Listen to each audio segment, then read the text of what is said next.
The night I went to her house, what's back 15 years, so 15 years. I'm right at almost 30 years now, so 14 years. At that time, were you a captain? Yes. Did you have leadership responsibility at the Perry Police Department? Yes. So were you instructing other law enforcement officers on how to do their job? Yes, sir. Okay, and part of that was how to do a scene investigation? Yes, sir. Had you provided any sit-down training, or was it all field training for these officers? Most we have an FTO program, which is Field Training Officer Program in our department. When an investigator comes to the Criminal Investigative Division, and it's usually a 3-4 month program that they shadow with another detective to learn the ins and outs. And so you were the person whom they shadowed in order to learn how to do their job? No, usually it's a more senior detective is usually who they do it. But you were well versed in scene investigation techniques at the time that you went to Ms. Grinstead's house that night? Yes. And you drove 1 hour and 20 minutes one way to get there, is that right? Yes, sir. Fair to say that before you even got to her house, you were very concerned for her and her safety? Yes.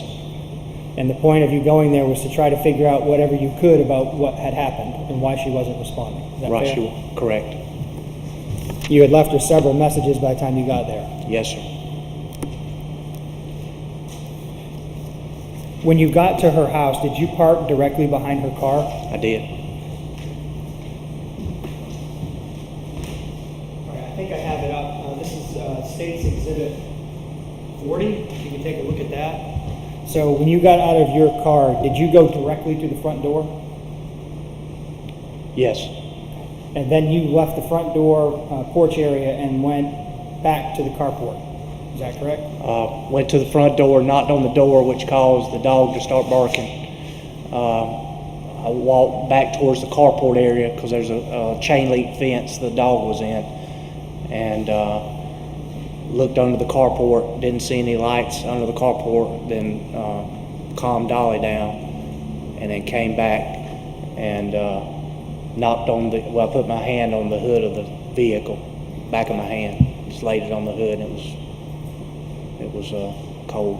So when you left the carport area, is that when you went back across the front to Ms. Grinstead's master bedroom window? Right. If you're looking at this picture here, and I reckon the best way to describe it, looking at it, the far left window that you can see is the window I could see the ambient light in, like a computer screen is the best way to describe it, like a screensaver that was on a computer. And it was, and I couldn't tell which room it was coming in, but it was dim light. And I knocked on the window. But that was, as the picture that we're looking at, is that on the right-hand side of the house? No, it's on the left hand. The left-hand side? Yes, sir. What I'm trying to figure out, sir, I'll show you State's Exhibit 41. Yes, sir. And you mentioned that these stone pavers or whatever you had referred to them, these are the walkway up to her front porch, correct? That's correct. And the specific item that the state referred to is the glove, right? Correct. The glove was white? Yes. How many times did you cross over this area of the yard while you were investigating what was going on at her house? Once going to the house and once going back to my car. So 2 times you crossed over that area? That's correct. Fair to say you were trying to be alert to see if there's anything unusual in the yard? Yes. Okay. Did you, and I guess from your statement, you mentioned you didn't see anything unusual outside the house, right? Did not. There was a jack-o'-lantern that was lit up on the front porch. And that's the only thing specific other than Dolly that I remember seeing. And I guess, are you still of the opinion that you would have noticed the glove if it had been there?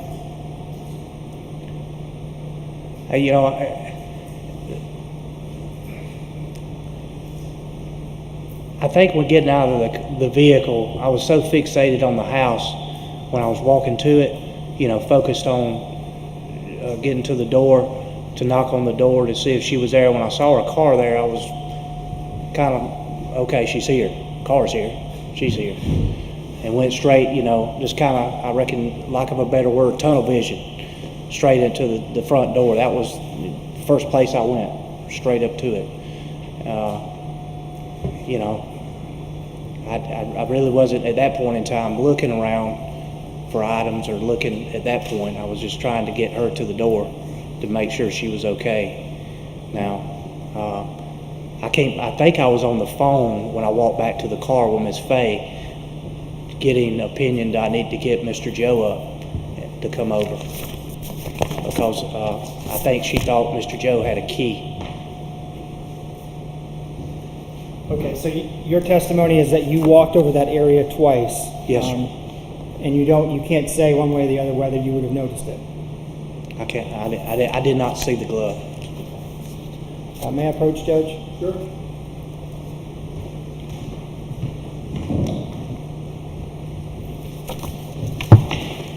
Mr. Dykes, do you recognize that document? Yes. What is it? It's a GBI report. It's the report of my interview. Okay. Does it appear to be a complete and accurate copy of the interview summary that you gave? It does. Okay. Can I turn your attention, sir, to page 8 of 14? 8. 8, yes, sir. 8 of 14.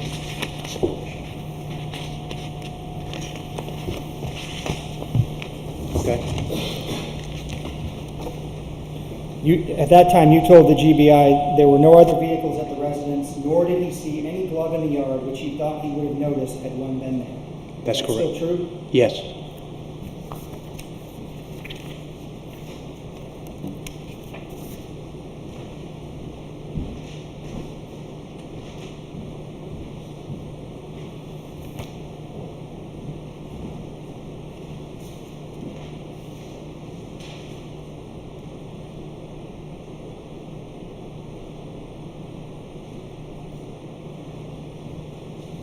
So I put up on the screen there what we marked as Defendant's Exhibit 1. Do you see that? I do. It's the front door. Front door to what, sir? Tara-Grinstead's house. And do you see an upper lock on that door? The additional lock? Yes. Is that what you said? Yes, sir. I do. And what kind of lock is it?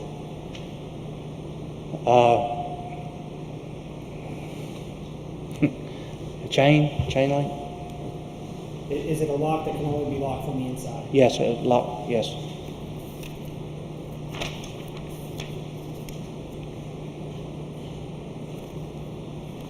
How long were you at her house before you left? 10 to 15 minutes max. Maybe not that long.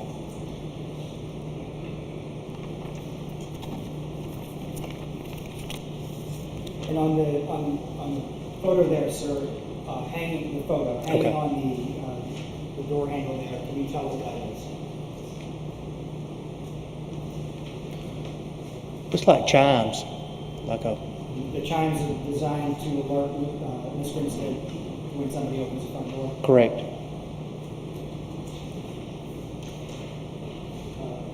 May I approach, Judge?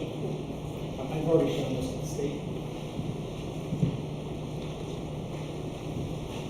So you may or may not recognize this. You had talked about on a direct exam about an area where the other door was located. Do you recognize this document?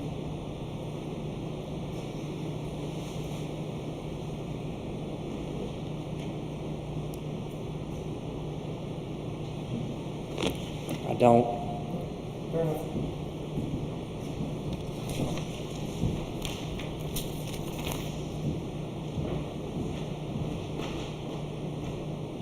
Sir, did you have an occasion to talk with Miss Grinstead about anything she was fearful of? She was in fear. She was. One of her biggest fears was somebody coming in her house and getting her. Was that true in October of 2005? Yes. In fact, when we spoke, you mentioned that was her greatest fear, wasn't it? That's what she had told me. So if that was her greatest fear, knowing Miss Grinstead the way you did, do you have an opinion one way or the other as to whether or not she would have locked that upper lock when she was at that house? At night, I would think she would, in my opinion. That's all I had, Your Honor. Thank you. You read your record, sir? Do you ever have an indication that she was in the night, Ms. Grinstead? No. So your indication that she was in fear of other persons, is that based on what she told you? She told me that. Did Ms. Grinstead ever talk to you about Marcus Harper? She did. And when Ms. Grinstead would talk to you about Marcus Harper, would it be fair to say that she indicated to you that he was abusive? Correct. When Ms. Grinstead talked to you about Anthony Vickers after that incident occurred, did she ever admit to you that she had a sexual relationship with Anthony Vickers? She did not. In fact, did she specifically deny having a sexual relationship with him? She did. Did Ms. Grinstead ever talk to you about Rhett Roberts? Yes. And when she spoke with you about Rhett Roberts, did she ever indicate to you whether or not they dated? I think she did say that they had gone out before. Do you recall Ms. Grinstead talked to you about her concern for Rhett Roberts and how she wanted to help him? She did. Would it be fair to say that Ms. Grinstead wanted you to have very specific ideas about things going on in her life? Yes. Other than what Ms. Grinstead told you, however, did you have any personal knowledge of any of those things? No. The evening that on Saturday, when you spoke with her and you said that she was initially down or upset, I apologize, I don't recall your words. Do you recall why it was that she was upset? I don't know, other than, I was thinking maybe because I was with my friends doing stuff and then she was down in Ocilla with her friends doing stuff. Okay. I mean, that's only my guess. She didn't come out and say that that's what the case was, but she seemed, just distraught. So let me ask you this, and again, I apologize, I know it's probably a touchy subject, but was Ms. Grinstead jealous when you would spend time with your wife and your family and not her?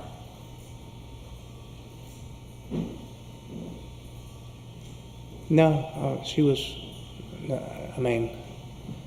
Do you No recall, I apologize, and I can let you look at your report, the summary of your report, but it looks like you still have it in front of Right. you. Do you recall indicating to law enforcement that the reason she was down that night was because you got to stay at your house with your family and she had to go to somebody else's house? Yes, I did. Yes, that's correct. And in order to make her feel better, what did you do? After you spoke with her on the phone and she was down, in order to make her feel better, what did you do? I called her back and just was cutting up with her. Did that seem to make her feel better? It did. Did Ms. Grinstead like attention? She did.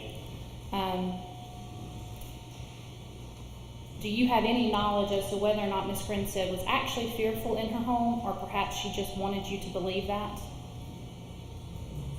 The only thing she had ever mentioned to me about Marcus had come over uninvited several times, would just stop in and just come over, and that she didn't like it when he did that because unannounced, and Did she ever tell you that she had actually gone to Marcus's house and beat on his window until he came to the door to talk to her?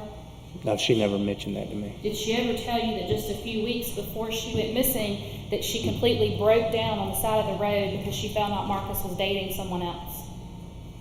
No. Did she ever tell you that she broke down and was so distraught that Marcus's stepmother and father had to actually come get her and take her away from, or take her back to her residence? No, I didn't know any of that. So I go back to, would it be fair to say that she wanted you to believe that she needed protecting from Marcus? That'd probably be fair to say. What about, would it be fair to say that she wanted you to believe that she needed protecting from Anthony Vickers? Yes. If you learned that in fact she had a sexual relationship with Anthony Vickers, would that have changed your opinion as to the situation? Mine and her situation, most definitely. Well, her alleged fear of Anthony Vickers on that evening. If you knew that she was actively in a sexual relationship with him, would that have made you see the situation differently? Yes. Do you know if she actually had Anthony Vickers' phone number saved in her cell phone under the name Tony? No. Would that surprise you? Yes. And on the evening that you went to Tara's home, evening into the early morning of Monday, what was your primary focus? Repeat that, please. What was your primary focus? On what was the When you date? were when you went to her home on the evening, Sunday evening into Monday morning, what was your primary focus in going there? To locate her, to make sure she was okay. And were you looking for evidence of a crime, or were you looking for her? Looking for her. When you checked the hood of the vehicle, why did you check the hood of the vehicle? To see if she just pulled up before I got there. Okay. And if the vehicle had been warm, would that have been an indication to you that perhaps she was inside ignoring you? Yes. What would, if the vehicle had been warm, engine running, what would that have meant to you? That she was probably at home or in the area. And other than Ms. Grinstead being down that evening about the two of you being apart, did she seem in any way different from any other time? No. And when you gave her the attention she was seeking that evening, did it seem to change her attitude or her disposition? It did. I don't have any further questions. Any follow-up, Mr. Murphy? No, Your Honor. Mr. Dykes, thank you for your testimony, sir. You're welcome to stay or go. I'm going to release you at this time. The only thing, please don't discuss the testimony you've given to this jury this afternoon with any other witness in the case until the case is concluded, okay? Yes, sir. All right, thank you. Have a good day, sir. You'll be Okay. excused at this time. Call your next witness.